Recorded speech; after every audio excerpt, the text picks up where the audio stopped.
welcome all of you to this first webinar of EAPHM of 2021. Today, the theme is free farrowing, but I would like us only to say hello to all of you and give the possibility to chair to Annalisa this session, because today the webinar will be chaired by Annalisa Scollo, that is the Junior Vice President. So I hope this could be a very good session. And I would like to thank you all to participate to this. And I would like also to thank all the speakers that accepted to be here with us and to share their experience and help us to enter in this new era of breeding the sow in a different way. So Annalisa, you can start, and thank you very much to all of you. Thank you to every one of you for attending this meeting organized by the European Association. And the topic has been selected because in the last few years, Europe has increased their interest in welfare topics such as tail docking or castration and mutilations. And in the last few months, another topic that has been increased in the interest has been the ban of the farrowing crates, and it is followed by the Germany approbation of a national legislation to ban the gestation and the farrowing crates from 2028 and 2030. Challenging decision leads all the stakeholders involved in swine production to legitimate questions. That is it possible to manage a high production in new facilities without any crate? So this is the question at the moment, and maybe it is the time to face with a new way to produce pigs, as it is not possible to exclude that the German decision might influence the rest of Europe in an early future. So with the aim to share experiences and learn from expert practitioners who face with the free farrowing from years, we invited 3 experts from the field that will share their knowledge on the management of sows and litters without the crates.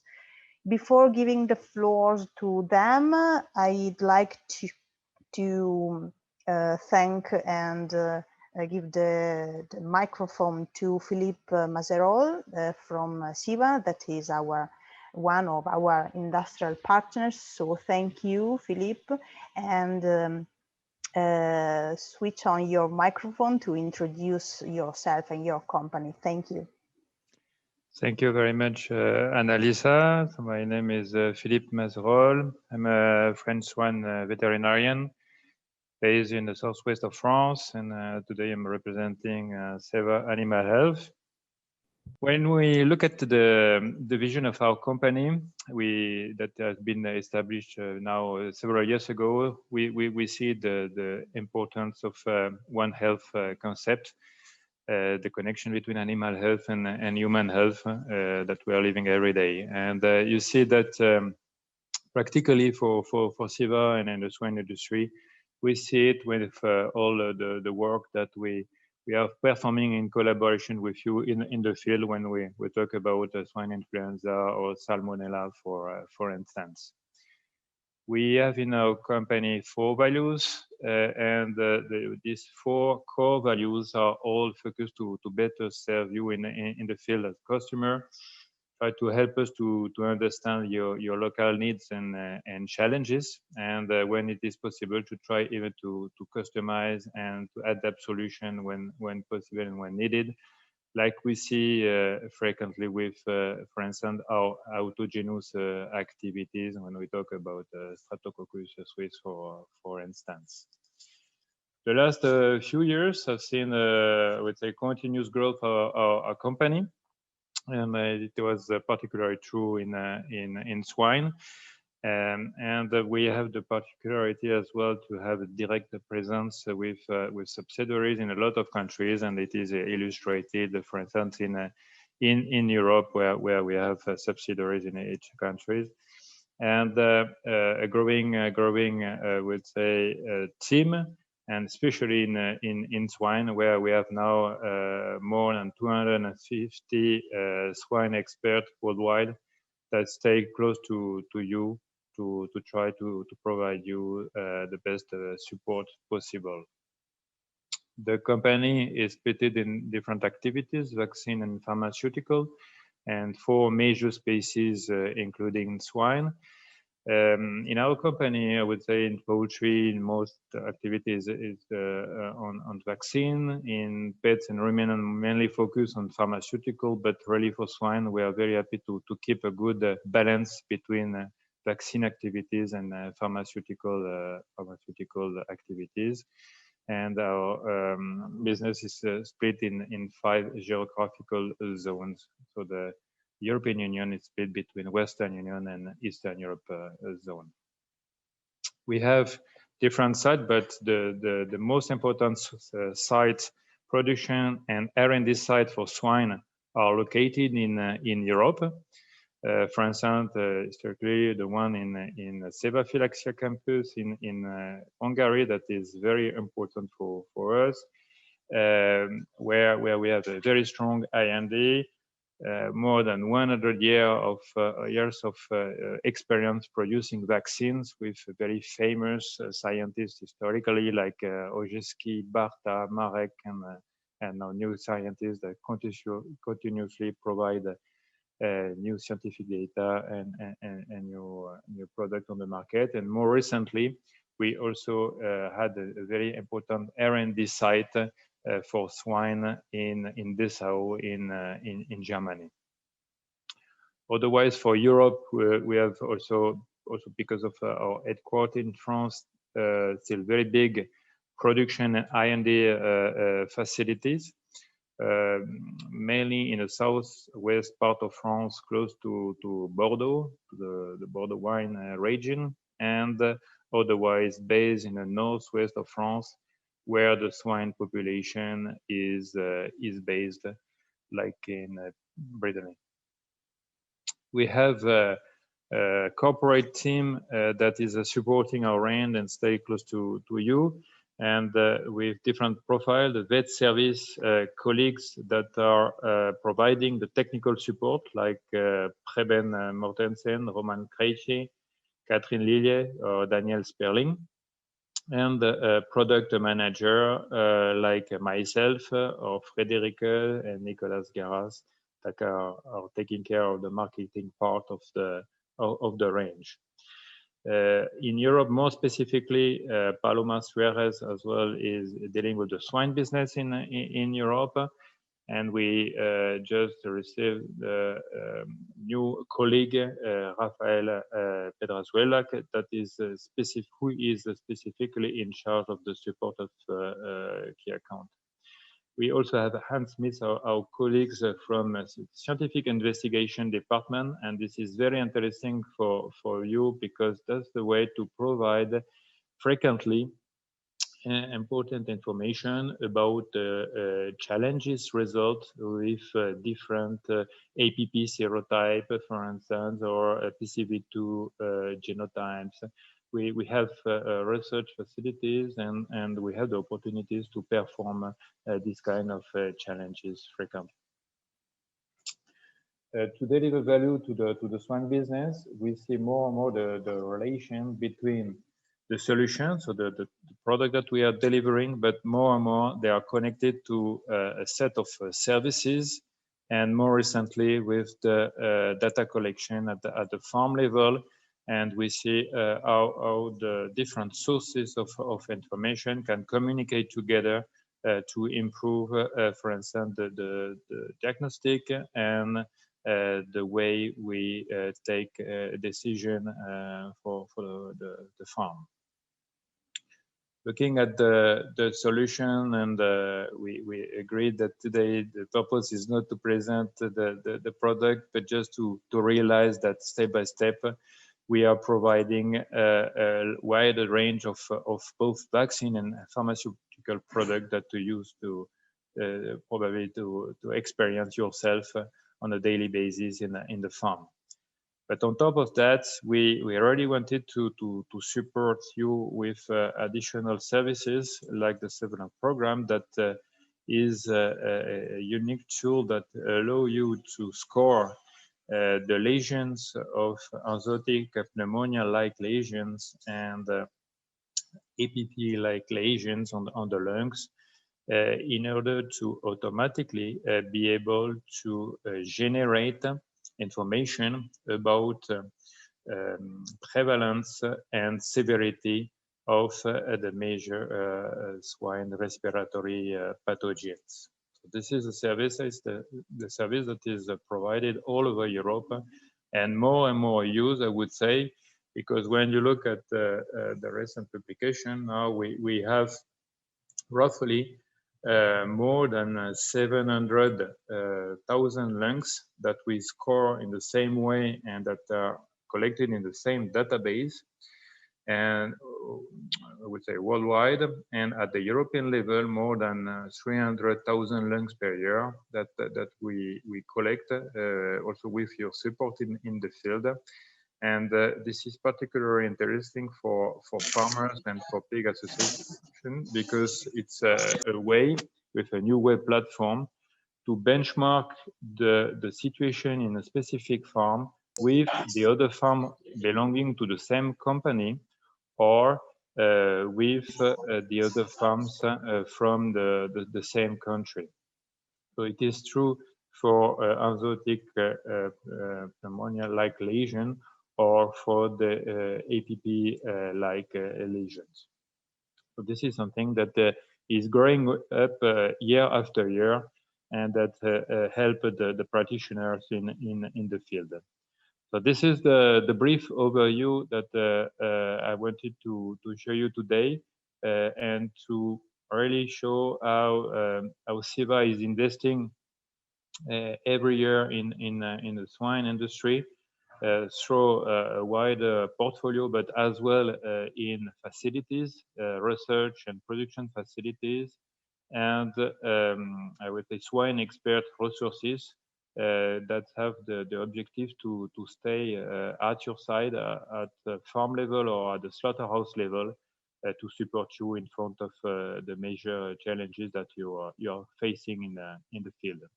Thank you very much for your attention, and I wish you a very good webinar, and I stay at your disposal if you have any questions.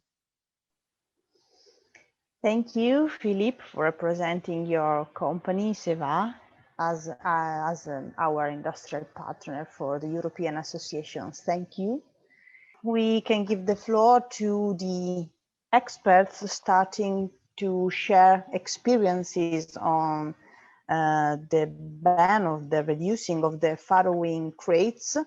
So this is the moment to share experiences. So it might be possible that can arise also some questions or doubts or criticisms about the ban of the farrowing crates. So please write your questions in the chat box on your right in the screen, and write during the presentation, and at the end we will read these questions and discuss with the colleagues the doubts and the criticism that will arise from the presentation. So the first colleague is Thomas, Dr. Thomas Wood. I'd like to ask him to introduce briefly himself before starting, and then the floor is yours. Thank you for your presentation. So I have to start, and I'm a bit pressed, so I hope it will be going well. I'm a practitioner from Switzerland.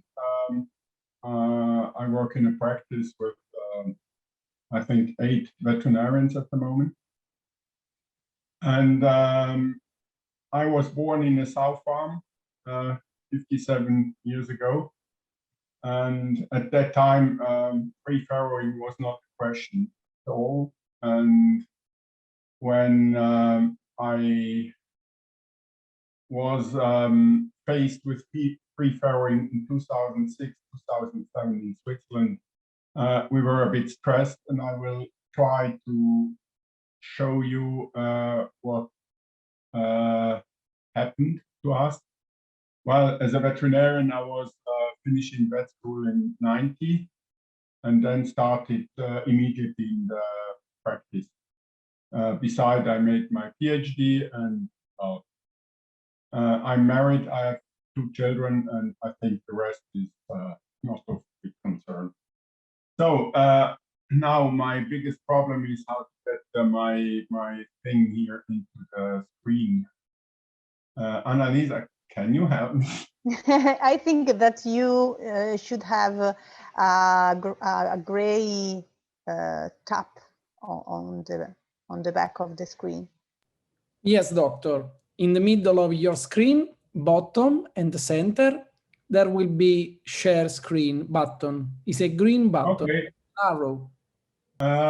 Free farrowing in Switzerland was introduced in 2007, 1st January. Just to tell you how it's working in Switzerland is when you start something new, then 1 or 2 days later, the inspections, the vet services start. So it's really a date, and then it's over. It's nothing to go behind. And second thing is fines in Switzerland are very high. I have a client who he is paying at the moment for infringement against animal welfare 5,000 Swiss francs, and if he is caught once more in 5 years, then he is paying 50,000 more. So it's not for laughing here. If someone wants to contact me, you have contact Zoom, email beyond on the first screen. The introduction, it was free farrowing in a way is a backstep to the roots of pig and pork production in the old days. And the industrialization in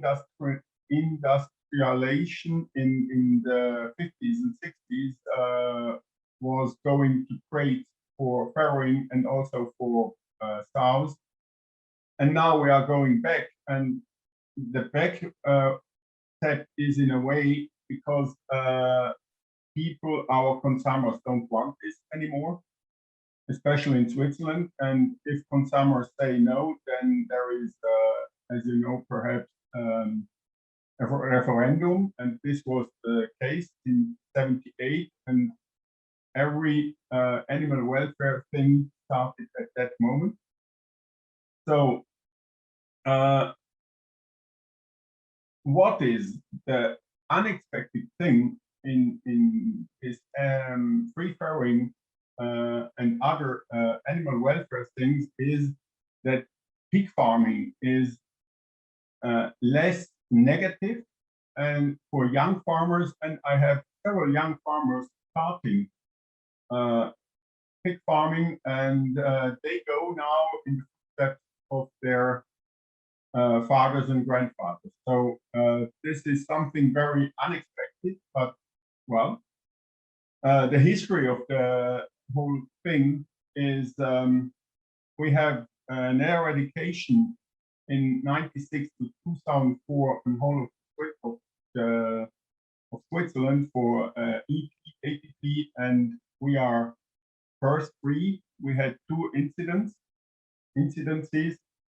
First, one was an illegal importation of pigs from France, and the other was import of semen, and there was one breeding farm being affected. We stamped out, and we had 6 weeks of very tough jobs around Christmas 4 or 5 years ago.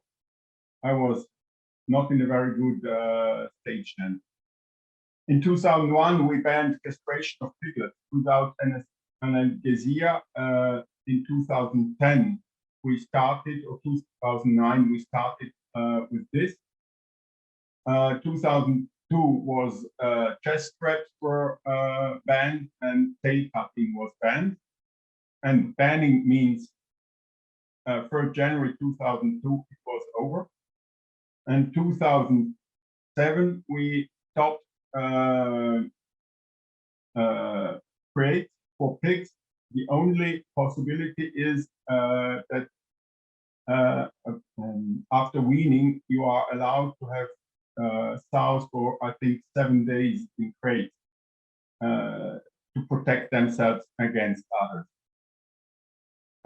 As I said before, violations against the law are prosecuted strictly and the fines are very heavy. So the situation before 2007 was that we were not knowing what was going on and what we would face. Some specialists told us that pork production in Switzerland would go down to 0. What was also very interesting, that science was not available. They didn't help because they didn't have any information, and it was perhaps for them a bit fast to go in this way. And so at least I didn't remark at that moment that they were visible. For all of us, especially for the farmers, it was really terra incognita. We didn't know at all what it was all about. No one had any information, nothing. At that moment, we had not the right genetics for the sows, and we had not the right boxes. The box design was, no one knew how big a box had to be. We started at the beginning with a lot of farms with 5.5 square meters, and this is just not not the right size. I will tell you afterwards. At least we all, farmers and veterinarians, slept very bad, and sometimes we looked at each other and were a bit angry, at least unhappy.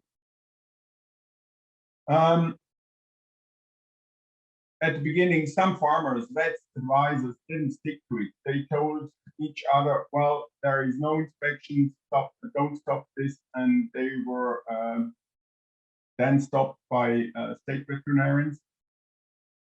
Then we changed the selection in Switzerland. We have now a motherline selection and a fatherline selection. That means fatherline selection is for fattening criteria, and motherline selection, as you see, is piglets born and weaned. That is very important because the weaned piglets are paying the farmers. Then aggressivity against piglets is very important and personal, and especially important is the legs and the possibility to get up very fast and to react on piglets being crushed very fast. So that is one of the things that we look hard on it, and I think today we are on a good way, but we are still not where I'd like to have to be. The laws is clear, and today, when I talk to farmers, at least my farmers, I think 95% or more of my farmers with cows don't want to go back. One farmer yesterday told me if there would be a back going on this, I would never stop, because my pigs are better this way and they are also more healthy, and I don't have to treat them too much. So we did this just by the farmers. in Switzerland, it was the farmers who had to find out and being inventive. My job was more to spread knowledge from farm to farm, to tell what works, what not works. I looked at things that farmers tried, and it was a bit try and error, because I was brought up in a sow farm. I had the knowledge bit of behavior and how a sow would react. As I told you before, science was absent. We didn't know what to do from science. And this is something that is very important. And this is something that you have to really bring to your farmers if you want to change. The farmers had to invest a huge amount of money, time, knowledge, and they had sleepless nights when farrowing to find out how to farrow and how to work it out. It was just try and error at the end, and we found our way out of this maze. Today it's working very well, and the negative things in our systems are cleaning. You have to be very clean. The excess is not always that easy.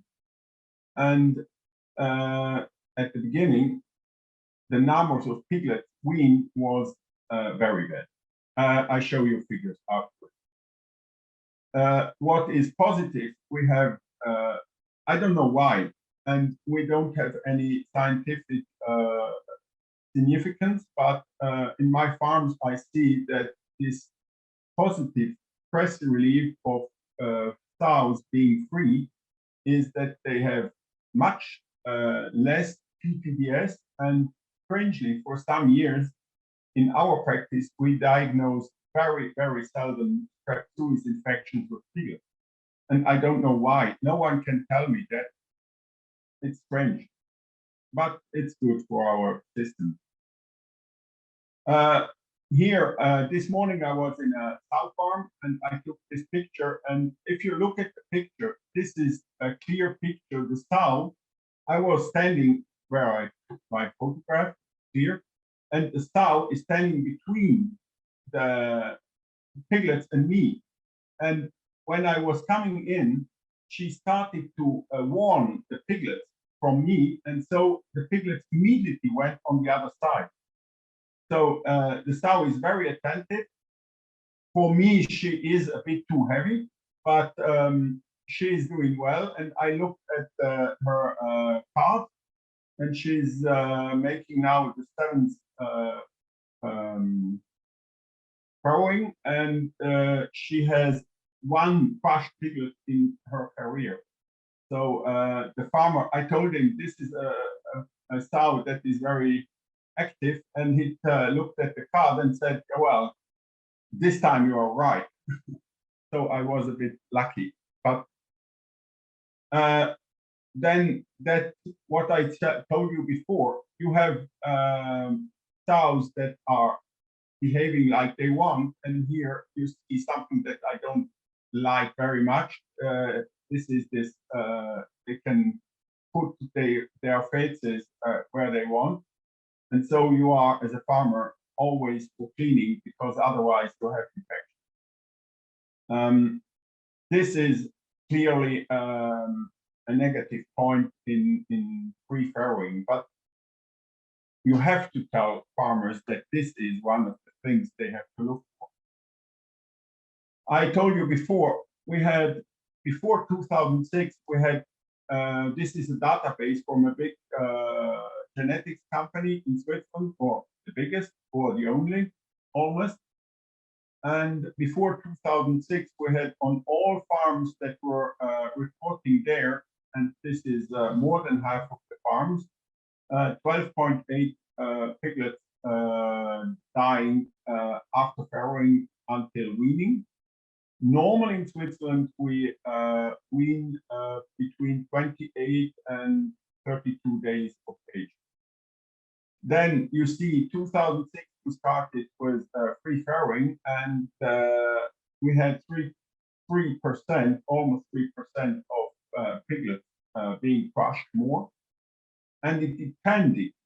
Clearly, I asked my friend in the University of Zurich, it depended on the space for the sows. That means if you have not enough space, then you have more crushed piglets. And yeah, I forgot before, free farrowing in Switzerland means free farrowing. That means farrowing is free. You have no crates allowed at all. Today we are on 12.4%, and it's going down at the moment because bed farms are stopping. The sow amount in Switzerland is going down, and so bed farms are not being able to continue. My best farmers, there are two brothers. They, according to climate, that means according to season, they have 3.5 to 5.5 dead piglets per in suckling period. I think that's rather good. What we have clearly is small boxes under 6.5 square meters are just not working. You have crushed piglets, a lot of them, and 6.5 square meters is probably not enough. We are going now on over 7 in new barns. The sows develop after the ban a different behavior in getting up and laying down.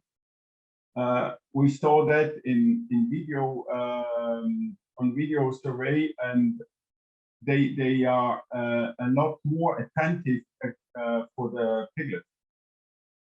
Then we introduced in 2012 new breeding targets, and we don't want to have aggressive sows, but we want to have attentive sows that look for the piglets. Yeah, so the psychological things is that no one wants to go back. And at the beginning, we were a bit blocked by the threat because we didn't know what was going on and what will be the outcome of the whole thing. And today, I believe that free farrowing was an important step for less using antimicrobials around farrowing for sows and piglets. Diarrhea also with piglets is more and more going down in my practice, and this is great because we have strict laws, more and more strict laws also on antimicrobials. What is also that in 2007 we slaughtered a lot of sows that were not fitting into the system, and these were always very heavy sows because they just can't get up in free farrowing systems, and then they crush sometimes 5 to 6 piglets in one time, and this is not very effective. As you know, in Switzerland we are a very expensive country, and so the sow farmers have to be very eager to not to have too much losses, because otherwise the veterinarian can't have his pay. Others too. The boxes need a special design, and today we are going 7 square meters and more, and everything other is not working. That was something that our farmers were proving. What is also very interesting is climate qualification in the boxes, that you have the possibility now in our boxes to have a climate for the piglets and a climate for the sows, and this is different. So the sow is not having 30 degrees at the beginning of their weaning suckling phase, and the piglets, they need 30 degrees, especially in the climate in Switzerland. Sometimes it's very cold here, and so we have to be very careful with this. Now I go to the design of the boxes that we have at the moment, we have in a way two basically different conceptions, more not. The one conception is a FET2, we name it in Switzerland FET2 design. This is the Federal Institute for Investigations on Agricultural Techniques. And the second is a three-phase box named AlphaNest, and it was invented by two farmers, brothers. And I show you pictures of that afterwards. I was at this Swiss company, and they gave me some information about the box design on drawings, and so I want to thank them. The conventional box is something like this. You can have, this is the basic box, but you can put, for example, the nest for the piglets in a square, or you can put it like this, or you have all possibilities. I have farmers that the piglets are in front of the sow on the whole line. You have any possibility. Here you have a system that is also fitting probably for Europe, because it is possible to have this crate. Here in Switzerland, you are not allowed to have them, because they go and look if you closed it, because then you have differences in the meat tail. We say the meat tail is then different from not used, and so if it's used, then they ask you why, and then the process starts. So they are not very unlike to give you a fine. This is then you have an access, and the sow is just working this way. In behind, if you have the feeding is always so placed that during feeding, most sows are defeating. Oh God, my God. And so it is here a static floor. A farmer told me that slatted floor should not be too big, because then the sows are not able to stand correctly. Heating of the nest is sometimes from the ceiling, sometimes from the floor. I prefer personally ceiling heating, because it's better to control. So this is a box that I don't like, because the piglets are in the box, but the box is not closed with plastic. But here you can see how it could work. The sow is sleeping, and yes, this is a farm that is working. Today, I don't like the design at all, because sows, when they are suckling, they have to have enough space to get up and down, and here the sow can't move in a way around the piglets when she gets down, and so she is restricted, and this is dangerous for crushed piglets. This is also another farm. This is another design, and here the ceiling is not at all here, and I don't like this systems, but sometimes it works, sometimes not, because here you don't have two climate situation, one for the piglets, one for the sows. But I just show you what is on the practice and what we do. Then I go for this AlphaNest. This is a very complicated system to show. And you have to be careful when I tell you because otherwise you will like a maze for the sow. This is the plan. That means here you see the sow is eating, and she is outside the farrowing hut.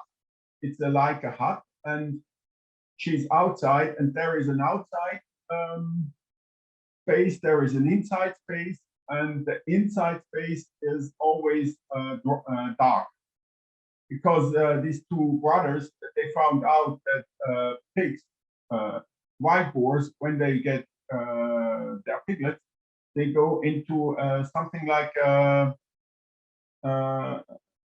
tunnel or something like covered and dark. And so they imitated this. And the sow, if she wants to eat, she has to go out outside from the farrowing thing. You see downside. She goes out, has to turn and go back, and she has then to open another door and close the first door so she can eat. And this way she is outside, and the piglets are not possible. For the piglets at the beginning, it is not possible to go outside, so she can eat in tranquility and go back then if she wants. A bit a strange system, I know, but it works. This is a photograph of such a unit. Here you see the light, but the light is just here for people coming by, and if no one works, then the lights are off. There are no windows. If you look inside the farrowing system, then you have the sow. Important is these bars to avoid that piglets are crushed against the wall. This is one of the main crushing things that we found out in 2007 to 2010. And then you see on the back of the piglets, the opening to go out for the sow. And most farmers, they open this small door downstairs, down for the piglets after 3 days of after farrowing. Then on the left, you see the entrance for the piglet's nest. It's, I tell you, it's if you don't see it in real, then it's rather complicated to understand the system. And here is the nest. And what is also important, the sows are, if they are angry and you want to, for example, castration or giving them vaccination or iron, then you put the piglets here in, and you have these doors to go down, and so the piglets are inside and the sow outside, and so you can work without any problems and being attacked by the sow. This is something that you have always get into mind. This is the outside part of the system. That means the sow comes out by the door and then goes back to eating, and has to go back by this door once more. So she is also always working, and she has to walk a lot, but it works. This is the eating thing for the sow. We put some piglets here, and you see the nose of the sow on the floor. Sometimes they like to have fresh air this way, and well, this is also piglets outside. As I told you before, the genetics is very important. I think we didn't think about that at the beginning, but now we are very concerned about this, and we go on having better sows at the moment in this direction. The compartment that we designed is now more and more than 7 square meters. As I told before, we go to 7.5 square meters and sometimes more. if you are going for 5.5 square meters for total free farrowing, it doesn't work. You don't have to think about that. The feeding has always to be placed so that the sow can urinate and defecate, so not to contaminate the suckling area, and put steel tubes on the walls to avoid crushed piglets against the walls. In Switzerland, you are to give the sow 4 kilograms of hay or better in straw, according to law, but in my farms I want hay. As I'm living here in a region that is crammed with hay producing, and the farmers are very clever in that, so we have a lot of hay, old hay that is not affected by mycotoxins. So I like it with hay, and hay has is better for digestion. The drinking water is one. The first thing is it the law that every sow and every pig and in any stage in its life has to have access to drinking water? For the sows, it's very important in these systems, because sometimes they just want to move around and then they play the water device. The requirements for the piglets is 30 degrees at farrowing, and this is not good for the sows. That we saw that if you have 30 degrees in such systems, then for the sow, then you have PPDS at its purest.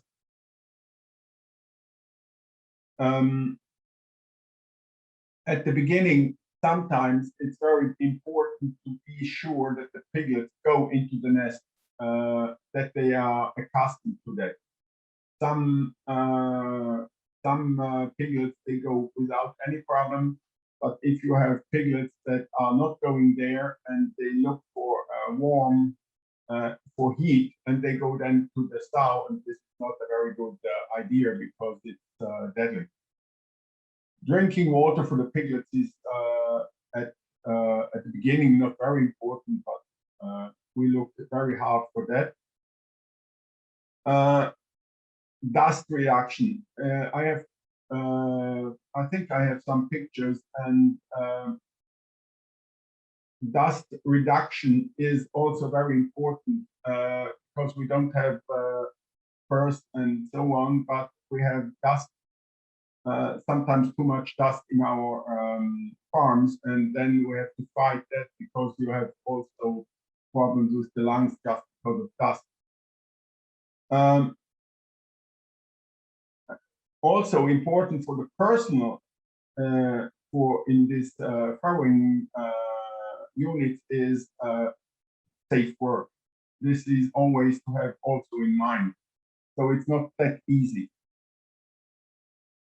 This is a box, an old box, but it's working very well. You have a ceiling, and if you can take the ceiling and get it on the side, so you can put the piglets in, and you do your technical jobs.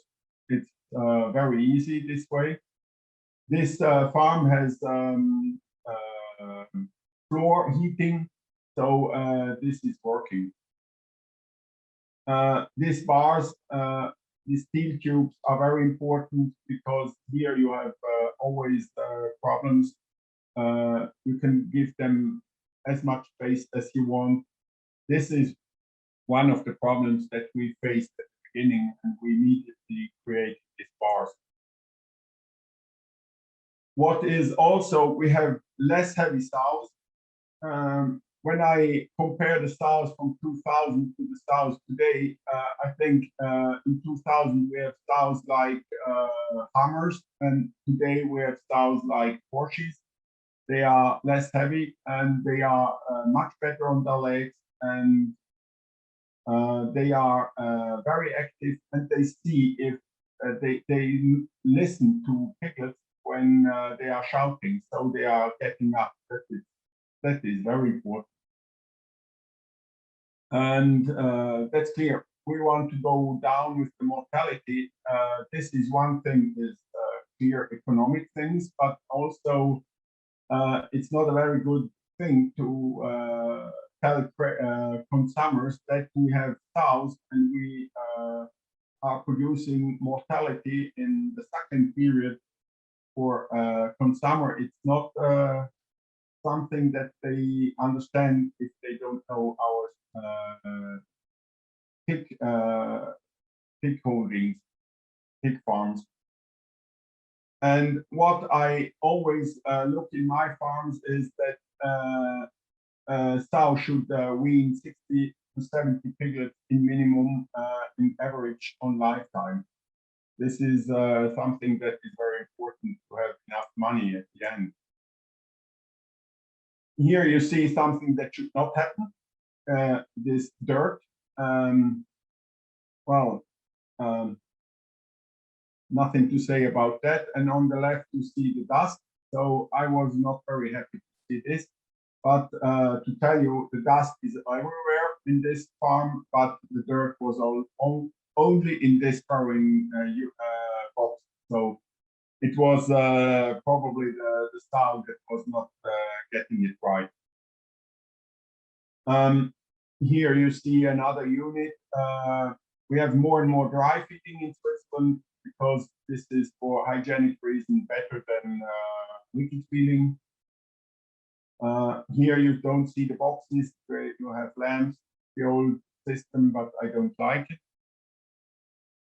And here you see something that is for me a common view. Pigs, free farrowing, everything okay, and well, for me a bit too much straw, but it's okay. It's good for the law and the law enforcement people. So it's finished. Thank you very much. If you have questions, then I'm available. There are questions just for you, Thomas. So I can ask right now to you. First of all, if we well understand, you are not allowed to close the sows, never, or there are some cases when you can close the sows for the first days after farrowing? No, or it is completely forbidden? Officially, we are not allowed to put them into crates. And okay, officially, well, it's the term. Officially means that I have some farmers that put sows that are aggressive into crates, but this is very dangerous. So don't do it. And these sows often are the last time farrowing. They go away because these sows do it again and again and again, and it's not a good. It's not good. And well, the only time you are allowed is after weaning for the sows for 7, I think 5 or 7 days. I don't. It is very similar to the German legislation right now. Yeah. Okay.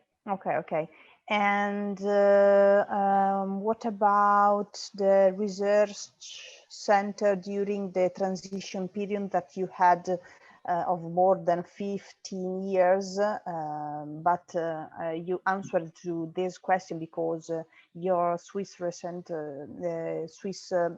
research center, FAT Tanicon, had designed some crates that you showed. So maybe but those FAT designs were not practicable because litter size were then presumed for 10 piglets, and it was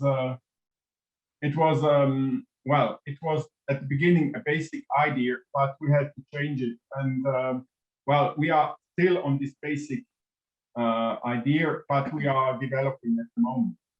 So litters in Switzerland are, our goal is to have in average 14 to 15 piglets per litter. because more is not a very good thing because of milk quality and milk quantity, and less is not economic. So we have at the moment some breeders, one of my breeders, they are going for better milk production. But this is a tough thing, I think. But Okay, we are trying 14 to or better 15? this. Huh? 14 to 15 would be 15. a good average. But sometimes you have 20 piglets and then they are not, they have not enough weight, and a lot of piglets then die because they are under 1 kilogram, and that's not a very good idea. Yes, So, and there is also a question about the winning weight in Switzerland. What about this? at 28 to 32 days, the weaning weight should be about 8 to 9 kilograms. So Okay. I have one breeder that goes for 21 days, but he uses too much antibiotics for this, and for me it's not working well. So he should change it. But this is very difficult because he has batch farrowing, and he should then change the whole system, and this is very difficult. Okay, Thomas, thank you. I think that the other question could be swift to the end of the presentations. So thank you again for your presentation, and we can give the floor to the next expert in Farrowing crates band. So Dr. Tilsen Soren. Are you there? Yes, I'm here. Can you hear me? Yeah, thank you, Soren. Yes, so I'm going to share your presentation, and just a moment. Yes. So it has to be when you're not that technical. I'm arriving.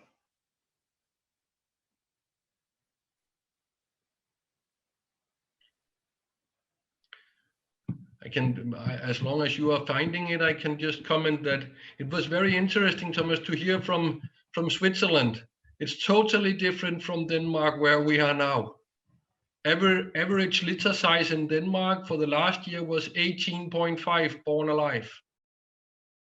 So it's quite different, but that's not what we are. Soren, you can start to introduce yourself. I'm Yes. sorry for the technical problem, but No problem. Annalisa is connecting again. So if you would like to start to introduce yourself, Yes. we can wait. She could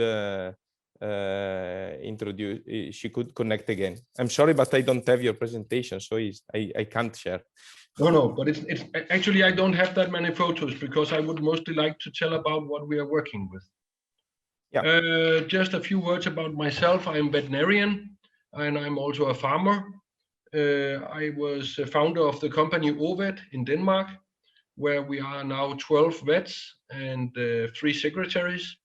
We work internationally. We work in 21 different countries, and our customers totally have around 350,000 sows. We work with all genetics, PIC, Danbred, Danish genetic, Topics, Norsvin, Genesis, whatever it is. And what is quite important in our company is that we are totally independent. We are not allowed to sell anything except the brain, so to say.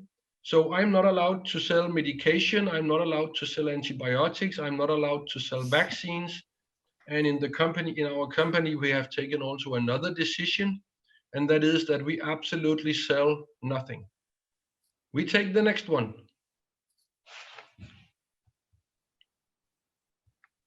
Yes. As I said before, it's going about Norway and Sweden, because Norway and Sweden have had loose house sows for around 15 years. And our company are working in both Norway and Sweden, and we have quite long and very good experience with loose sows. As Thomas said before, in my opinion, I have the same opinion. This is the system for the future. And I think it will come by itself, because when we in June, 1st of June next year, we have to go without zinc oxide after weaning. It will be banned all over Europe. And then we have to wean heavier pigs. We have to wean pigs which are stronger in immunity. And it's quite clear experience, and I will get back to it, but it's quite clear experience that we have in the last 10 years with loose housed sows, that they wean better pigs, simply. Does it matter which genetic you have? Actually, not that much. In Norway, they only have Norsvin or Topics Norsvin with the TN70. In Sweden, they have Topics Norsvin, they have Danbred, they have a few PIC, they have Genesis. So there you can see quite many different genetics. But let's go to the next one. C. As Thomas said before, what is important? The design of the box is really important. Can it only then be one type of box? No, there are several. But what is important, and I have not made a slide for that, but what is important, and I agree with Thomas, minimum 6 square meters, around 6 to 7, and not make it too big, because if it's getting too big, the sows are shitting all over and it doesn't work. What is also important is that if you cannot have fully slatted floor according to legislation, then it is important the ventilation has capacity so that you can that you can go down in temperature. And if you are in an area like Middle Europe, Central Europe, where we have quite warm summer, then you need a cooling system. Because if you don't have a cooling system when the sows are going loose and you have a warm summer, you have a hell lot of crashed pigs. The gills can actually be a problem, because if they, of course, they are going loose in the pregnancy all over Europe, but that the sow is used to being loose in farrowing helps a lot. So gills, when the gills are coming in for the first time, then you have to help her. So that would be to dress her. You need to clean the box quite often. And what is also very often a help is that we have sprinklers. If we have a full floor in some of it, and we have fully slatted floor in some of it, then use sprinklers to make it wet on the slatted floor. So you teach them, here you have to shit and urinate. It helps a lot. Employees needs to learn to handle loose sows. Like Thomas said before, some of them can be aggressive. It's I cannot see any differences in genetics, I have to say. But in the old days, the Topics set line, they were crazy, totally crazy. That we saw in the beginning in Norway when we imported her into the Topics Norsvin to make the TN70. The first lines of TN70, they were jumping 1.5 meter, jumping 1.5 meter high when they got aggressive. So you need to learn to handle her, that it needs to be calm and working well. It's also very important to have lower temperature than usual, and you need a nest like Thomas showed before. And lower temperature than usual, how much is that? 18, 19 degrees around farrowing, lowering until around 15, 16 degrees at weaning in this 28 to 32 days.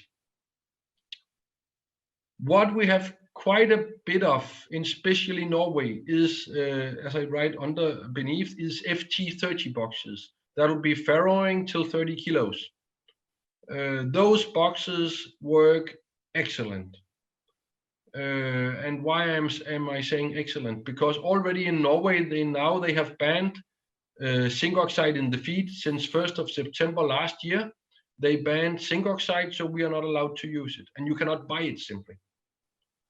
In those boxes where the pigs are staying after weaning, we can wean them normally with very low dead loss, no medication, no zinc oxide, and actually working well.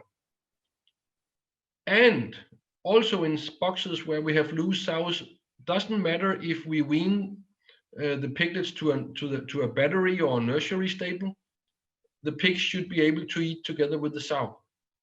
They are group eaters, and the mother learn the pigs to eat.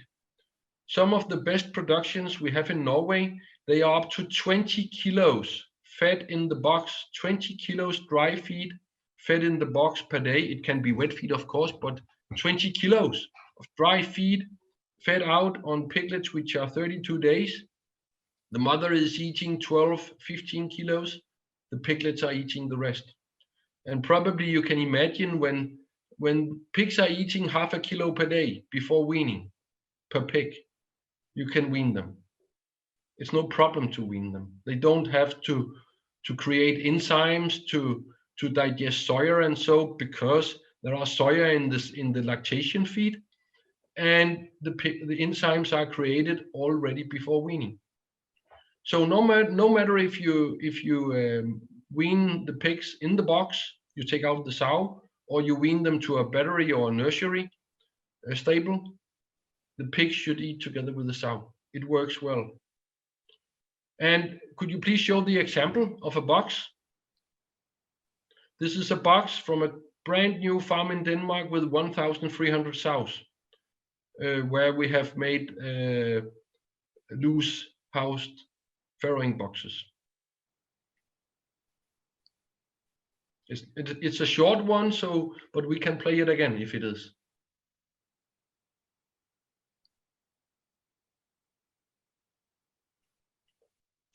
It's a quite small box, as you can see.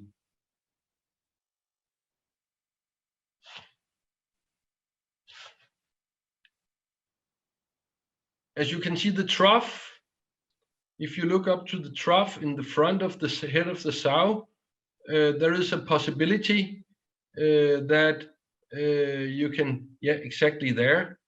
That's the trough, and they cannot eat all of them together with the mother. And they don't eat all of them at one time. But here you can see quite many piglets laying by the sow. On this farm, we are weaning 15 per litter, and that will be weaned in the box. Including foster sows, we are weaning around a little bit less than 17 pigs per litter. So he is weaning around 37, 38 pigs per sow per year. And 50% of the boxes on this farm are loosed house sows. And the learning now on this farm, as I said before, they have 50% old farrowing crates, fixated sows, and 50% of boxes like this. The loose housed sows on the same lactation days, they are weaning 1.5 kilo heavier pigs. 1.5 kilo heavier per pig. The other situation is also that the dead loss after weaning is only the half. The pigs are much better learned to eat than when we are weaning them in a normal farrowing crate. As you can also see here, we have there's a possibility on the right on top of the trough. You can see a farrowing crate. You can see farrowing crates which can be closed. So on this farm, and which is still allowed in Denmark, we are allowed to close the sows into the crate for the first 3 days if we have loose sows. But what we have learned on some farms, actually, when we close them, the stillborn goes up and we have more MMA. If they go loose, we have a little more crashed, but the MMA is only 25% the cases, and we have much less diarrhea. Colostrum production, it seems like colostrum production is simply higher. So this is the box we are using. This is quite much like the boxes we have in Norway. But in Norway, the long trough is all the way by the wall so that the piglets can eat all of them together with the mother. To the left of the sow here, you can see the nest. And what is very important is I don't know if it's coming, we will see. Yes, the nest is coming there. It's a closed nest with a heating lamp under the roof, and also there is heating on the floor. And it's very important to have floor heating no matter if you have concrete floor or you have fully slatted floor like on this farm. You need heating, floor heating, because else we cannot get the piglets into the cabin. So this is the box. If I should choose a loose house farrowing box, I would choose this one actually. Originally, it was made in Norway on a farm near Trondheim, and it was constructed actually together with Veda from Germany. I don't know if they have patent on it, but more or less it is like this. Can we, and of course, like Thomas said before, we are able to close for the piglets in the cabin, open up the roof, and then we have possibility to handle the piglets with iron injection, toltrassuril for coccidiosis, vaccinations before weaning for mycoplasma, PRS, APP, whatever it can be. But this box works well. If we go to the next slide, please.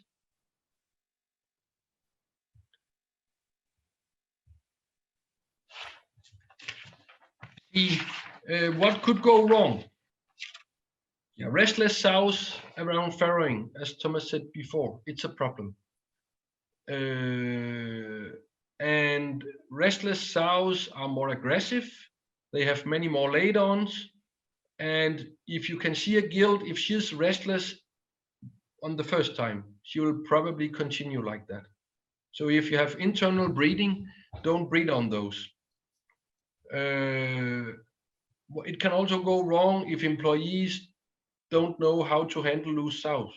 You need to work a little bit slower than if we have them on the normal farrowing crates, because if you jump into the boxes, open up the doors fast, walk fast into the box, and so sows get stressed and they get aggressive and they crash more pigs.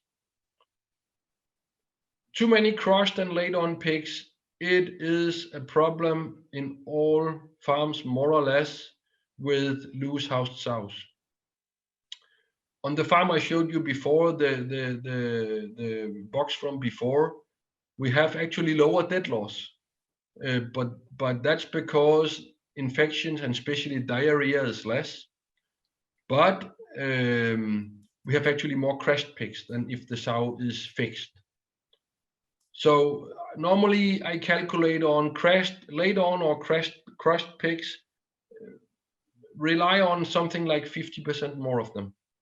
So if we normally say that 30% of the dead loss is for crashed pigs, then when you have loose sows, then you need to have it up to something like 50% of the dead loss in loose housed sows is crashed. Another problem is that, especially in Norway, where we have quite high weaning weight, as I will get back to in the next one, but teat biting, especially on gills, can be a problem. And with teat biting, I mean that if the small piglets don't get enough feed from around 10, 12 days old, you can get up in the morning, go into your stable, and you can find gills where going home the day before there were all the tits there, and in the morning they are gone. It's one big bloody mess. So it's really important when you have loose sows to feed on the piglets as much as possible, minimum 3 times per day, and if possible, feed them in the trough together with the sow, because they are eating more and it works better. Messing in the pen, if I should choose, and it could be possible according to legislation in the country where you are, make fully slatted floor. Because when we have fully slatted floor, we can, in some farms, go without coccidiosis treatment because it's fully slatted. We are reducing diarrhea generally, rotavirus, hemolytic E. coli, etc. We are reducing it more than 60-70% when we have fully slatted floor. And messing in the pen is not a problem generally when we have fully slatted floor. But of course, like in Norway, the law is that they need to have minimum 70% concrete floor, then you cannot make it. But meshing in the pen is a problem if you cannot ventilate and cool down the room. That you need to be able to do. We take the next slide. I fully agree with this box. The sows are going loose. It's the box for the future. If I should make a farm for myself, I would make FT30 boxes, because it's no problem with long tails. When you just stay in the group where you are weaned together with brothers and sisters, we can go with long tails normally without problems. And it's quite clear experience from Norway that if we first have to mix the pigs when they go to the slaughter pig stable, the risk of having tail bite is much less. It results in higher weaning weight. Our investigation in our company shows around 1 kilo in average. The best farmers are up to 1.5, but in average on the same lactation days, around 1 kilo heavier. When we have loose sows and we can feed the pigs a lot, and they do eat a lot, then we can use feed without zinc oxide, quite unproblematic. There is one disease where you have to be aware, and that is edema with Shiga toxin. If you have edema in a farm and you want to go without zinc in the weaning feed, and it's not so easy. Another disease you have to be aware of is rotavirus. In many farms all over Europe, we have to vaccinate for rotavirus. And when that breaks out after weaning, then also, even if the pigs have been eating a lot in loose housed system, we have to vaccinate the sows to make equal immunity also for the weaned pigs. As I said before, it is possible to have long tails. Of course, we have some farms where it goes wrong with tail bite and so. In Norway and in Sweden, we make litter weight up to 160 kilos. That would be around 14 pigs weaned per sow and around 12 kilos per pig. The best farms in Norway, where we have loose sows, they are weaning around 36, 37 pigs per sow per year, but normally is around 32, 33. That will be 14.5 weaned in the box. No foster sows, unless you have some special situation with a dead sow or something. And they are weaning in average around 11 kilos per pig. So for sure, this is for the future. Can it be handled in big farms? Yes, it can. Actually, we have a customer in Central Europe which have started here the 1st of March, started reconstruction for having FT30 boxes with loose sows on a farm with 3,800 sows full line. So it can be done actually also on big farms. This farm have made investigation in the last year with boxes and how to create them, different types and so on. And we have concluded that the box you saw before, that's the way we are going to make it. They have Dan-bred sows, which are now giving birth to around 18 pigs per litter, and they have old system now. But what they found out when they made them go loose, that weaned in the box went up around 1 pig per litter. The weaning weight went up around 1 kilo per pig. And on 28, 29 days, they were weaning pigs on around 8.9, 9.5 kilos. So that can also be done with Dan-bred, where we have, as you probably know, most of you, we have quite low birth weight because there are so many pigs in the sow. So conclusion, it's important to have good ventilation. It's important that people learn how to work with sows. It's important to have a box which is made so that you can use it. It's important that the box is clean and not full of shit. It's important that the piglets eat as much feed as possible, and if possible, eating together with the mother. And it's important that you let the sow go loose because it works. The milk yield is higher, and she produces better. So I think that was all from me. Hopefully I brought something into your mind. Thank you. Søren, your presentation was very interesting. Okay, there are different questions. Yeah. Maybe, okay, which company produce the FT30 pan? Which company produces them? Yes. It's produced by Veda, and it's produced by Skjold, and it's produced by, I know FarmTech in Czech Republic also makes them. So there are quite many companies doing it. Okay, so thank you. And I think that the other question could be shipped at the end of the presentation, if you agree, Søren. Yes, no problem. Yeah. Okay. Well, so Søren, thank you for your presentation. There were different news and interesting information about the Farrowing pen. And so we can give the floor to the third and last expert in the Farrowing crates pen, that is Claudio Trombani. Are you there, Claudio? Yes. Yes, I'm here. Thank you. Thank you. Just introduce yourself and share your presentation. Thank you for your availability. So I'm Claudio Trombani. I'm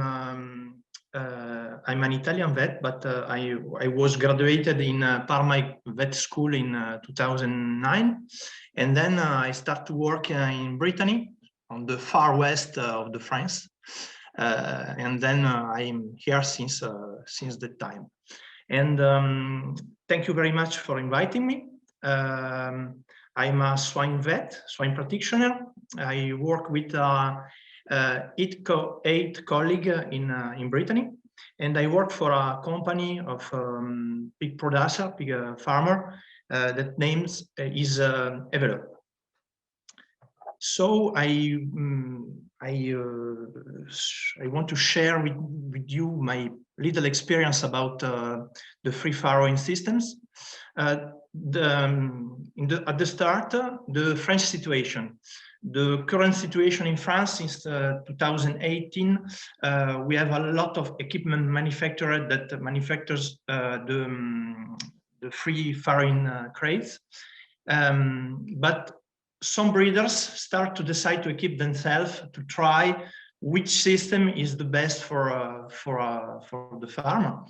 And at the end of 2008, we were at 1,600 free farrowing crates in around 30 farms. At the end of 2022, we estimate that we'll have around 1% pig raised from free crates. We have 2 types of situations. So a total transformation, all the farrowing crates transformed into 3 types. Situation found a lot in large size farm. For our is 600 sows. And the breeders that make tests, like I said, with only few crates in the maternity building, with several type of farrow systems. At December 2012, 21 farmers in our company had set up free farrowing crates, and some are in progress or planned. 5 farmers were surveyed in order to find their motivation, practice, and the pros and cons about free farrowing systems. Donc, So we have two parts of this study. The first part is the survey about building type, equipment, so welfare, piglet welfare, farmer welfare, because we think this is important too. Hygiene, economics, because economics is also very important for the farmer. And in the second part, I will do a focus on two farms with camera setup for the observation of two type of model of free farrow crates.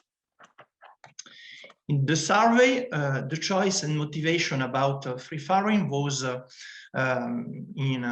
with a hierarchy of motivation. In the first, the building renovation and the anticipation of change in slaughterhouse or retailing quality specification, because we have a lot of consumer activity for all the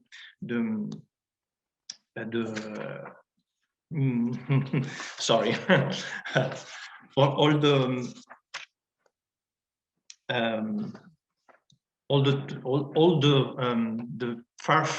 free farrowing system.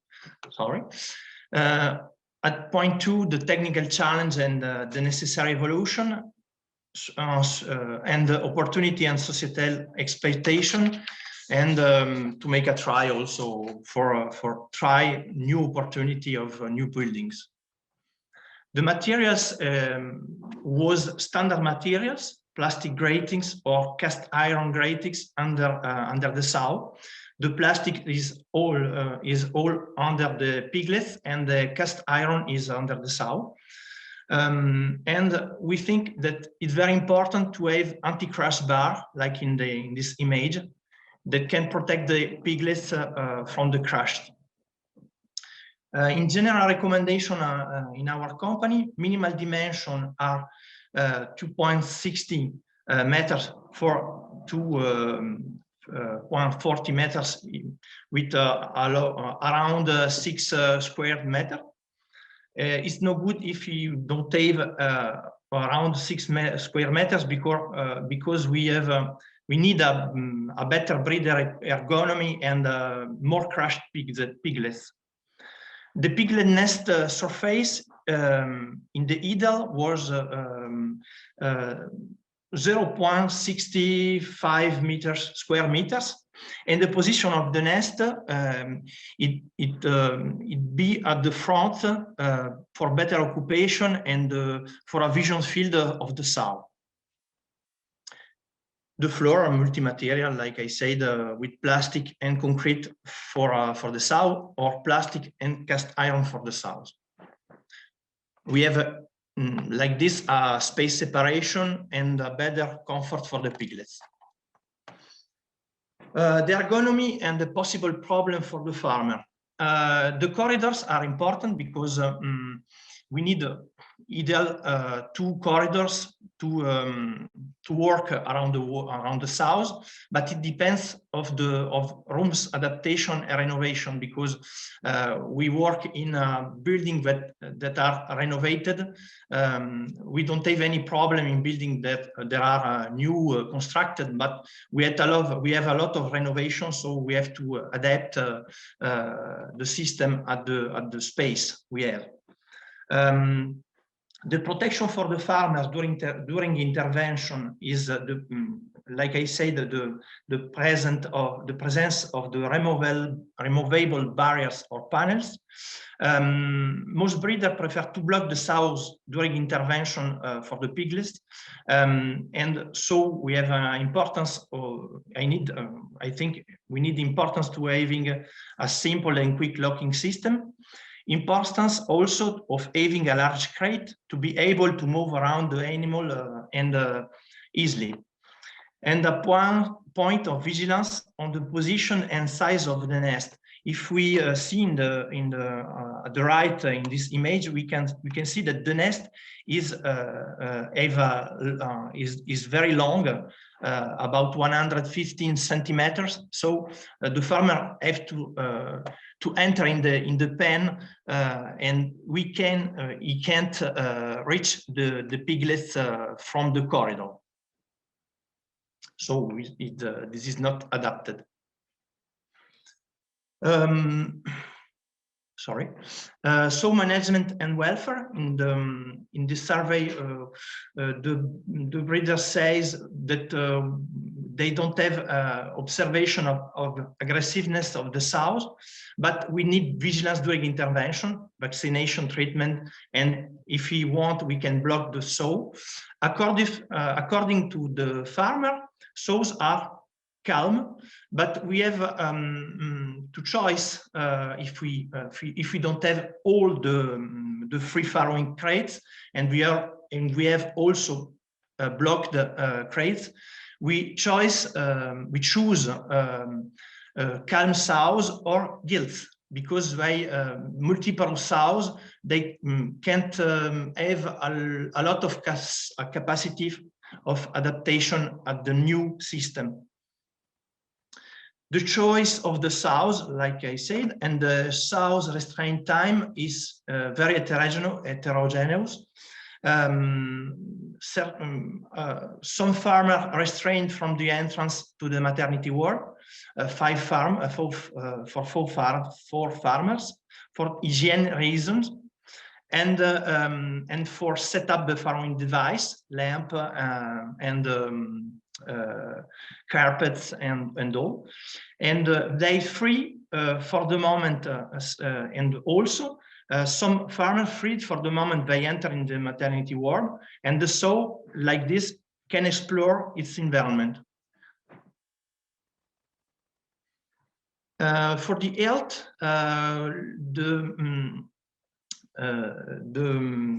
the survey don't relieve any induced specific pathology, but the farmers say that they have a reduction of lameness problem and cutaneous injuries, because the sow have more space to lie and to lie down in better position they need. In conclusion, for other breeders, they feel that they are part of a real improvement of the sow welfare, but they have insufficient experience, and they love the increased interaction between the sows and the piglets. For the piglets, the breeders block the sows, so no problem for the piglet care. But in conclusion, for the farmer, they feel a real improvement of the piglet welfare, and one farmer have a negative opinion. He observed a deterioration of the general condition of weaned piglets in the free systems.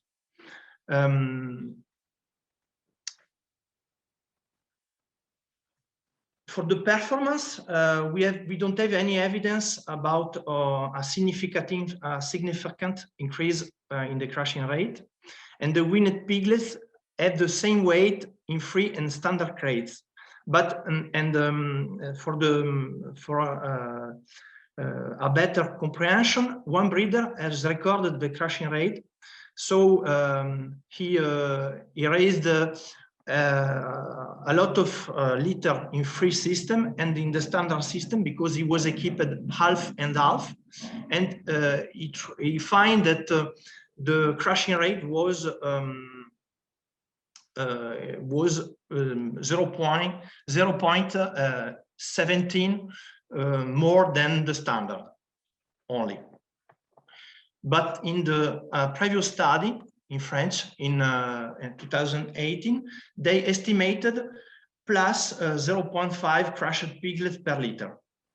And but the positive point for me is the ease to access to the udder, and the longer milk ejection in this publication, this 0.3 second versus 8.5 second. The daily tasks are essentially the cleaning. The cleaning just before farrowing is more frequent. After the farrowing and freeing the sow is more complicated, so is less due than the standard system. but a trapdoor can make cleaning easier. The cleaning and disinfection is clean because we have removable barriers, but the nest remains difficult to clean because it's closed, and increased the surface area can increase the cleaning time.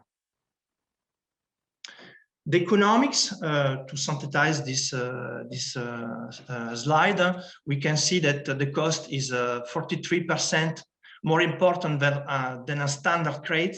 So I think that we need to think about the return on investment. The farmer ask for a return on investment by more elevated price for the pig raised with this system. In behavior, standard versus free system, we have a significant difference in between free and standard. In free system, so are more often standing than the standard, and in the standard system, so are more often in lateral decubitus. And we observed this with camera and only with 8 sows in one farm. So more stereotyped behavior in the free crates need more data and more sows to confirm that we have a more stereotyped behavior, because we had also a lack of material to satisfy the nest building instinct. For the piglet position, we don't have any observation. We observe that they decrease in the number of these in the visit to the nest from 13 to 28 days, and increased time spent at the other and in the risk zone. In conclusion, the results are mostly positive, with an improvement of the sows and pig welfare. The mobility of the sows is positive on farrowing and lactating curve.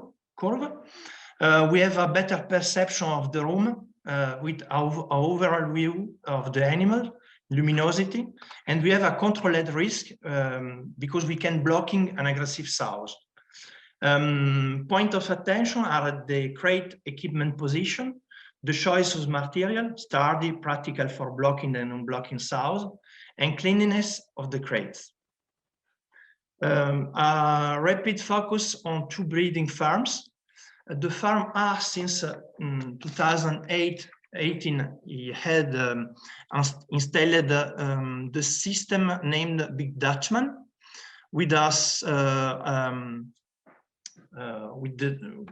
We can see in this image with all plastic and a very practical system. And the plus point is the low partition, so the farmer can see the whole room, and the sows can see other sows. A simple looking system with 2 doors and a lock, and easy access to the nest and circulation around the sow. The negative point was it was a renovation, so the wall with plaster was damaged by the sows because we're near the wall. In the farm B, the system was the system Coquelin since 2016. It was a simple system, and all plastic. Only the back of the sow is in cast iron. We can see the different position of the pen and the barrier.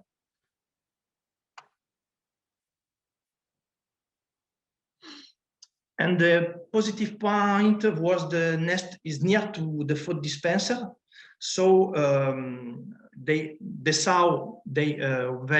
have more visibility of piglets, and we have a better nest occupancy. And the negative point was the problem of difference in age between the crate floor and corridor floor, another problem about renovation. So we have a difficult to animal transfer. Sorry.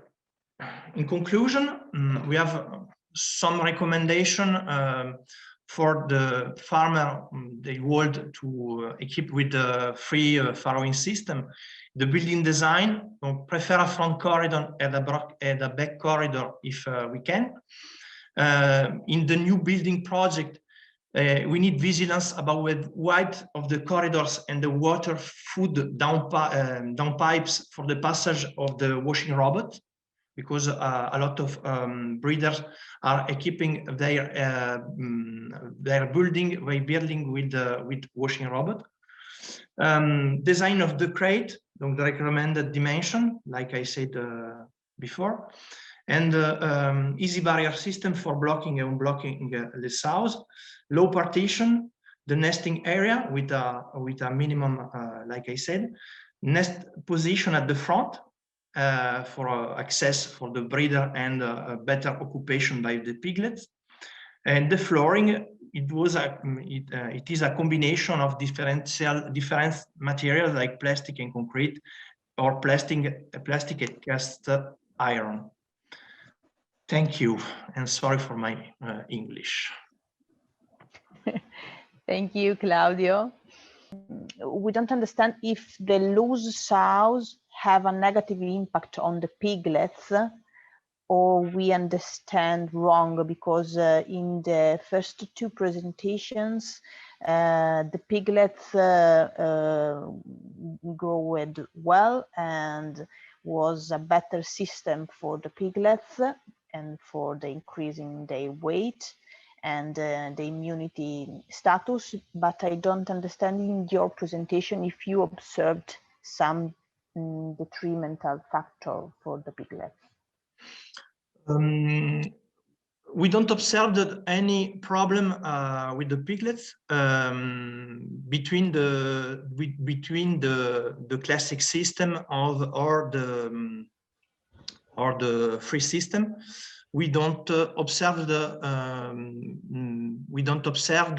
an increased weight of weaning. It's the same weight and the same problem than traditional previous system. Okay, Claudio, thank you for your answers.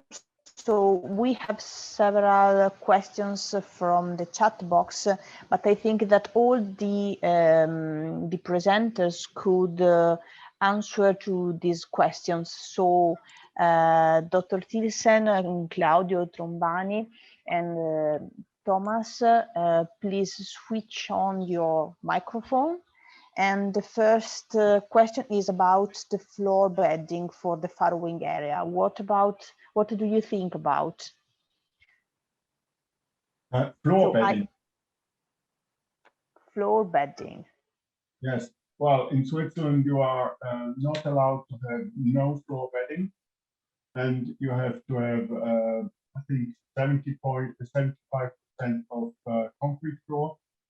And the sow has for nesting 4 kilograms of straw, is in the law. So I think this is, if the straw is okay in question of dust and mycotoxins, then it's a very good thing, because they get less stressed and they prepare for farrowing.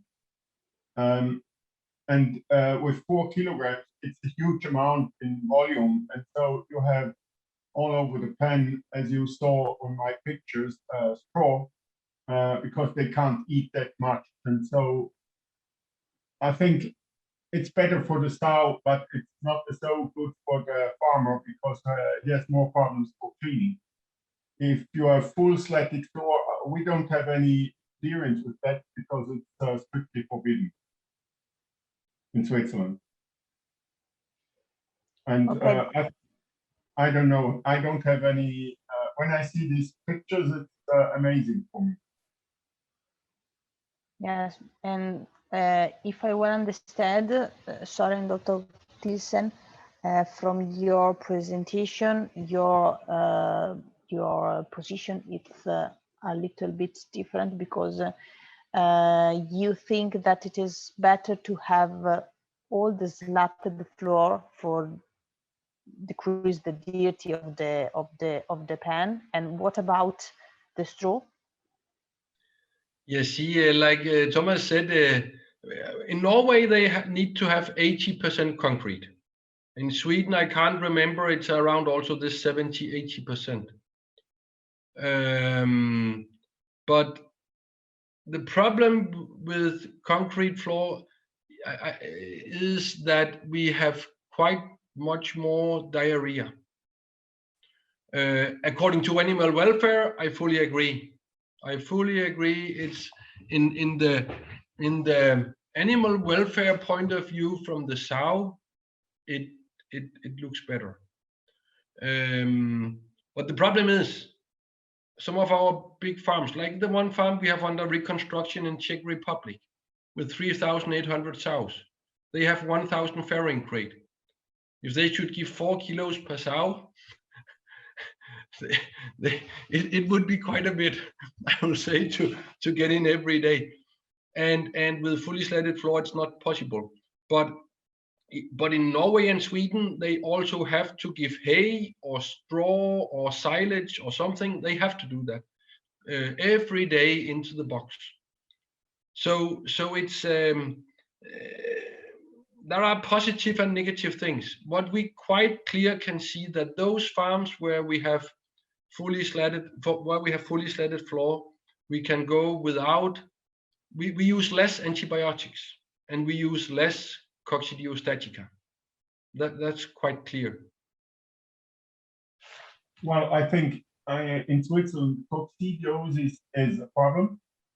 I agree. And I always think that must be something with concrete floor. But coli and Fabsuis is going so down that we rarely treat piglets with diarrhea in comparison of 20 years ago or in time of my father's. At that time, as a young, as a 10-year-old, I was, when I worked in the farm, I was always looking for diarrhea and treating it. Today, I visit farms and they have no treatments for 1 year on diarrhea in piglets. So the biggest problem, I think, is coccidiosis. And well, what I forgot, we also selected our sows on certain markers on coli resistance. And in the last year, perhaps this was also one of keys to have better antibiotic use in sows. I think this is also one point that changed a lot our production. But we are now with antibiotic use, we have to go down and down and down. And I think there are several things that are working well, but coccidiosis is a problem. Yes.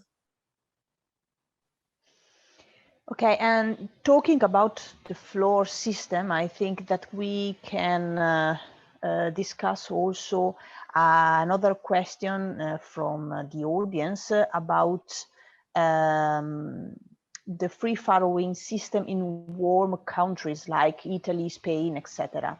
Do you think that they will work as well as in your countries?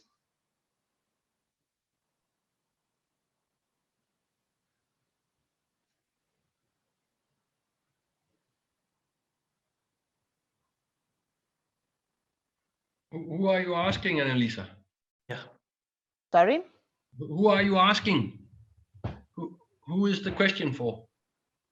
Oh, it's for all of you. Oh, okay. What do you think about the free farrowing system in the warm countries? I think, if I can, is it's important to have a grating floor with a space for cleaning and disinfection, and also we need, I think, it needs also a lot of ventilation for to have a warm and less humidity of the floor. Well, I think in warm country like in Italy or Spain, it is very important to have these two different climate positions for the sow and the piglets, and but this is something very well. I think that they have to find out how to do it. In Switzerland, we have this box system I showed you, and this is possible then to cool down with water spray, because it doesn't affect the piglets. If the sow is has enough with this water, then she can go out. But in warm country, it could be, I think that could be a problem. And because in summertime, we see clearly that we have more crushed piglets because the sows are suffering from heat. So very important then that we have cooling systems. For example, on the roof of the sow farm.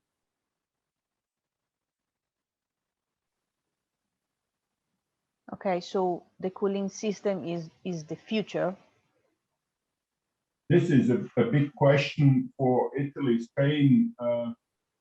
I think also for 2 to 3 months in Switzerland, we are suffering then 30 degrees and more, and crushed piglets then go up.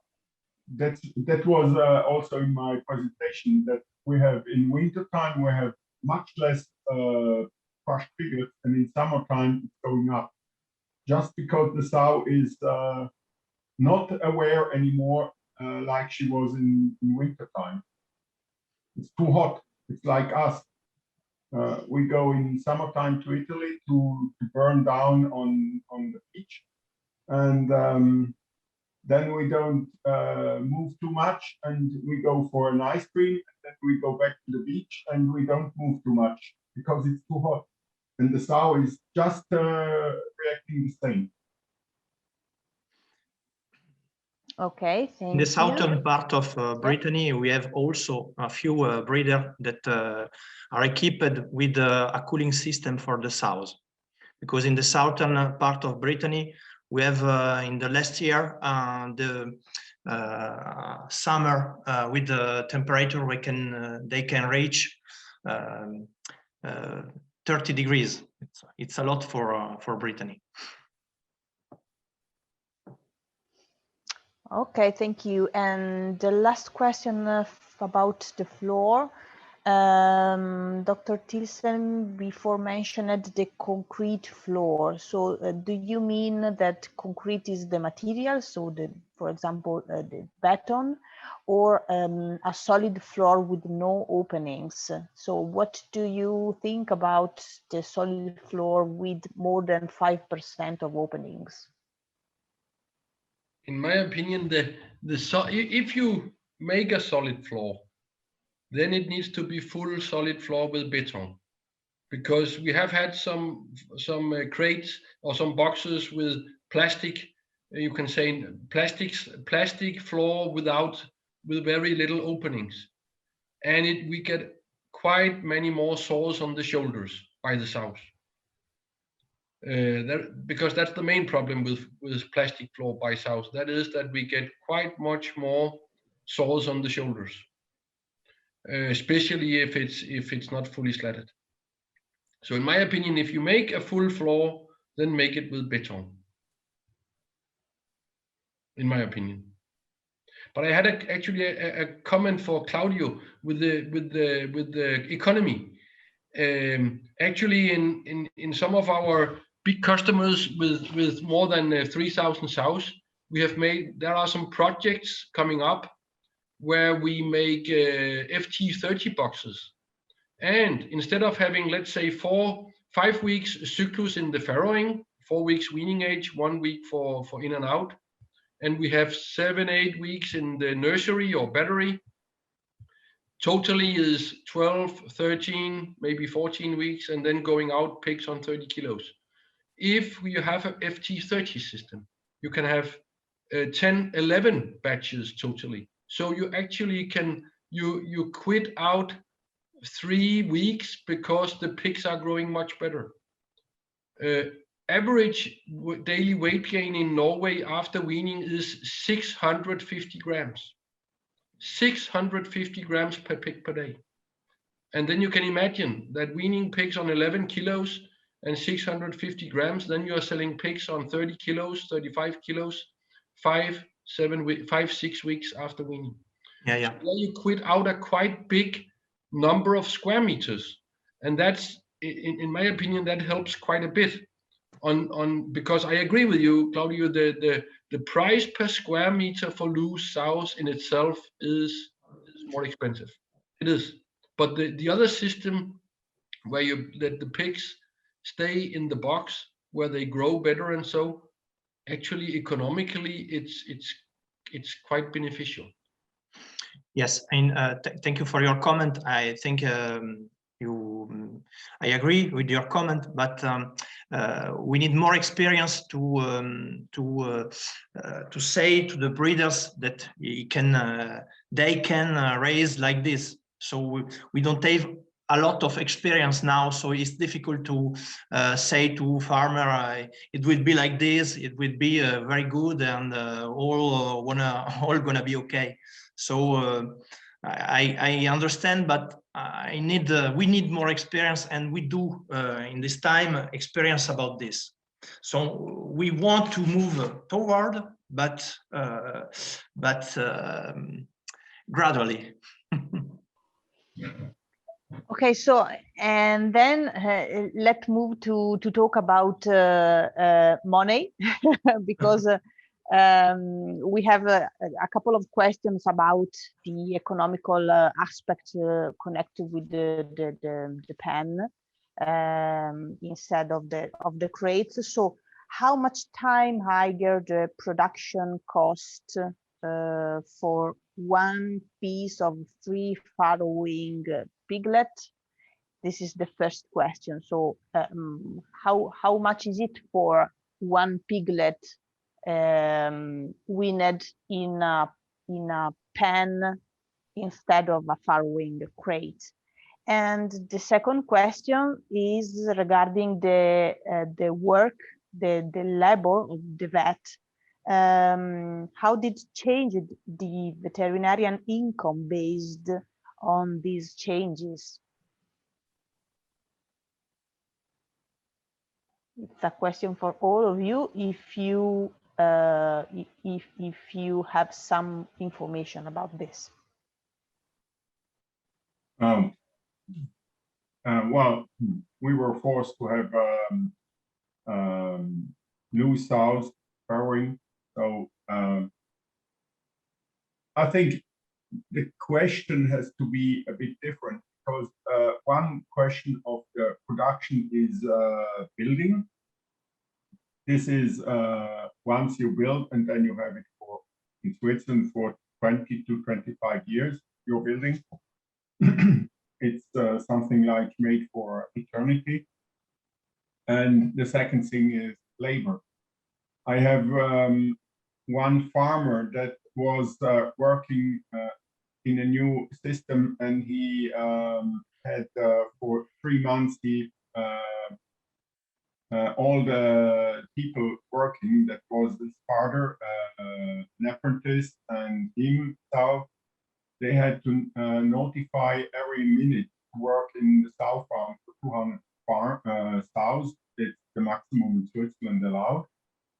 And they were at 6 hours, 14 minutes per day for 3 months, every day. That means Sunday and everything in.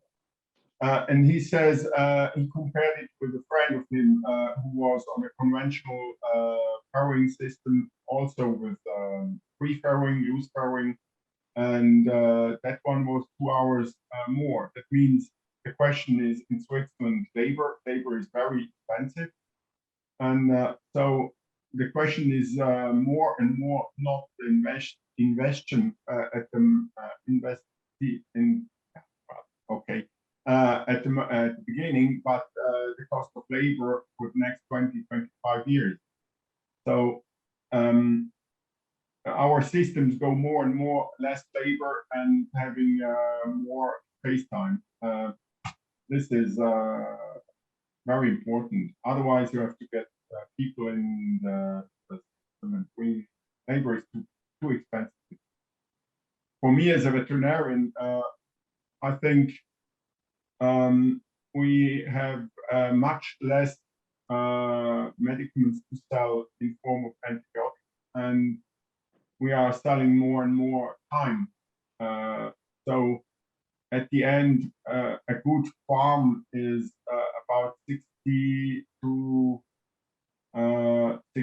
80 Swiss francs per sow a year, and a bad farm goes then rather fast to 200, 250 Swiss francs. But these farms often don't survive because they need too much medicaments and too much work from the vet, and then it's not sustainable anymore.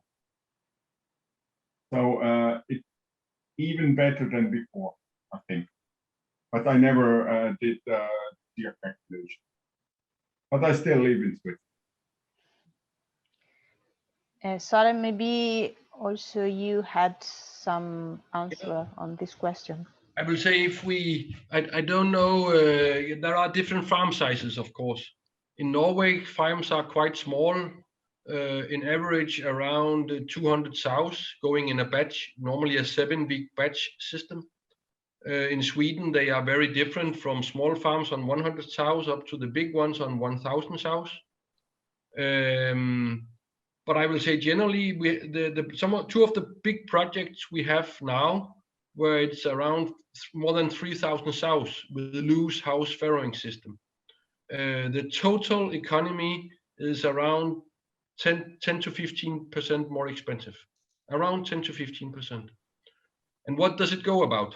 It goes about your capacity for negotiations, because the companies, when they come and offer such boxes, they think that this is gold. They want gold for it, because it's new and we have the best brand, blah, blah, blah. And when you really start negotiations, you can get the price off on 20-30%.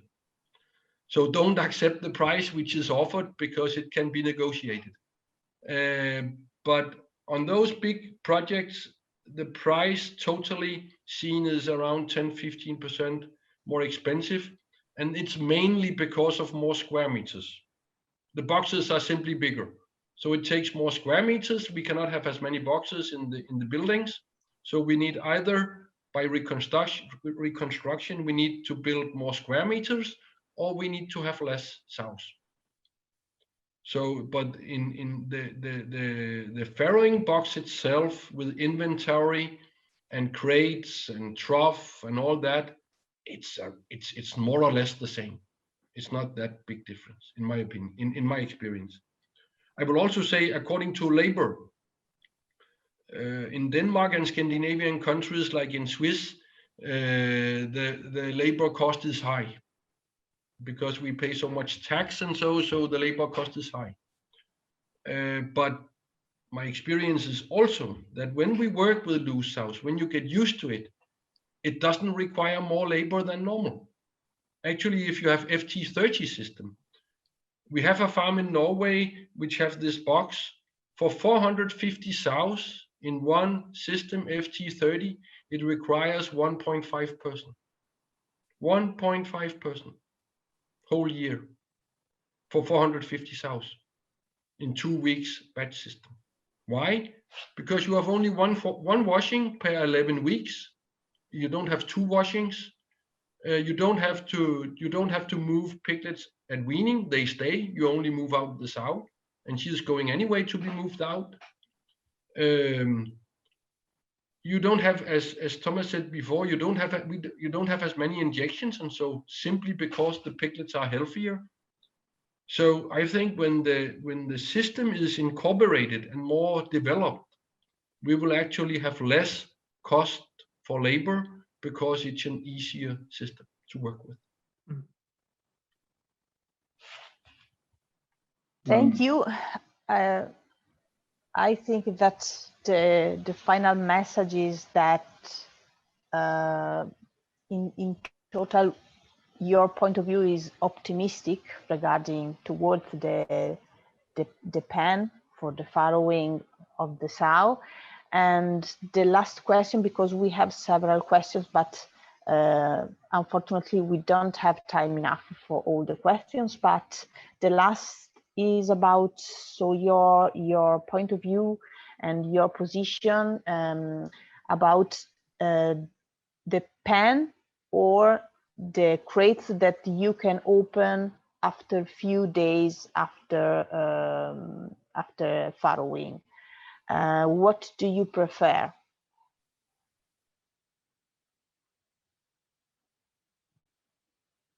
We have open pens in Switzerland, so there is no question.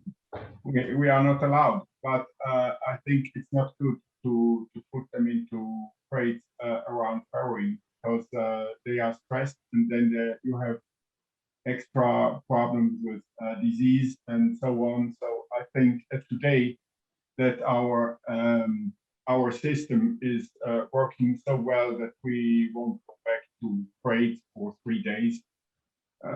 Even if we would do it politically, it's not possible at all. So for me, it's no question, but I think most of my farmers wouldn't go back because they see the advantage of having stress relief for the sows, and this means better performance. But I think this is something very difficult at the beginning to communicate to farmers, because this is something that you can't measure in a way that is directly by figures. So it's strange, but I think our farmers wouldn't go back. If I shall comment, I will say that I fully agree. Those who have got loose sows also here in Denmark, they don't want to go back. But if I have a big farm, I don't know how big they are by you, Thomas, the Swiss farms, how big they are in average. How many sows in average? Average sow farm at the moment, because we have some regions that are very low, average sow farm at the moment is, I think, 50 sows per farm. Yeah. You will laugh, but no, I'm not laughing. no. But I think my 2 best breeders, they are having one has about 350 sows. They are 2 brothers to have that, and they are allowed, but they have to ask for that. And the second sow farm is 250, and he is one of the best breeders in Switzerland. He has also the possibility to do that. But it's 200 sows, it's maximum. And in Switzerland, you are not, you have to count a sow when she's, when a gilt is inseminated, she is a sow. So you can't do some, I saw in other countries systems that a sow is a sow when the gilt has weaned piglets. So it's sometimes a bit different, and here it's a sow is when she's inseminated. So this is clear, and this means that we have 200 sows is maximum, and for fatteners I think it's 1,500, but this is also a maximum. I have a fentanyl farmer. He wanted to put 1,450 fentanyl places, and he was not allowed by World Wildlife Fund intervention, and he has now 999 places. So, well, it's when you come to Switzerland and you see our system and our laws, then you will just sometimes think, well, they are crazy, but it's working. And as I said, labor is very expensive, and life in Switzerland is very expensive. But my comment I will say is that on the big farms, I would, if I should choose a system, I would have a system where it was possible to fixate the sow. Why? Because if you have 400 farrowings per week and you have mycotoxins in the feed and agalactia, you will have so many crashed pigs when the sows go loose that you will die in it. So on farms which are quite big, in my opinion, I would have a box where you can fixate the sow if you want it. But if it's working well, sows are milking, etc., I fully agree with the others, then don't fix her, because we have less stillborn, we have more colostrum, it's working better, but the possibility shall be there. Because so many farrowings and not have the possibility, it will also be very bad animal welfare. So yes, the possibility there, but if not needed, don't use it. That's my opinion. I agreed with Soren, because I think it's important to restrain the sow if we need, and with the farmer, they start with system. They need to train. They need to teach to the other farmers what to do with the sows. So we need a transition period with the capacity to restrain, to block the sow if we want, because we need to teach with the farmer. Well, thank you. I think that the time is over. Just to conclude, I advise all of you that the European Association is connected with, is working on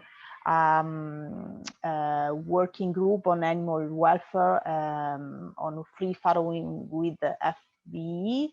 So the document is still under comments. So if you would like to interact with this topic, please send a mail to us because it will be a pleasure to interact with you. And the last news is about the next webinar that is planned for the 15 April. There will be a roundtable on European practitioner work. So we will share different experiences from different countries. So thank you for attending this webinar, and thank you for Siva as the industrial partner, and thank you for the 3 apps that share with us their experiences. Thank you.